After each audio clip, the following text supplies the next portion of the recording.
काल मार्केटमध्ये फक्त वॉर आणि ऑइलची चर्चा नव्हती, एक मोठा सेक्टर क्वाइटली फोकसमध्ये येत होता, IT सेक्टर आणि AI.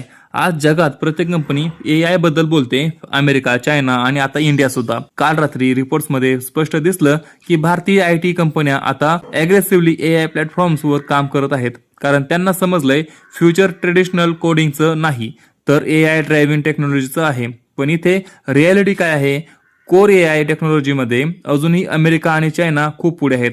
भारत सर्व्हिसेसमध्ये स्ट्रॉंग आहे, पण ओरिजिनल AI इन्फ्रास्ट्रक्चरमध्ये अजून खूप काम बाकी आहे. तरीही इंडियन IT कंपनीसाठी ही मोठी ऑपॉर्च्युनिटी असू शकते, कारण जगभराच्या कंपन्यांना AI इंटिग्रेशन सर्व्हिसेस लागणार आहेत.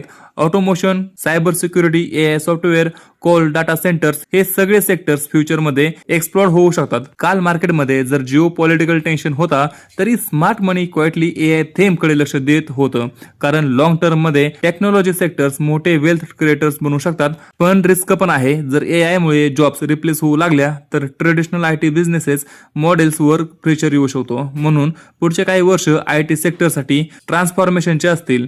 तुमच्या मते AI भारतासाठी ऑपॉर्च्युनिटी आहे की फ्युचर जॉब क्रायसिस? कमेंटमध्ये नक्की सांगा.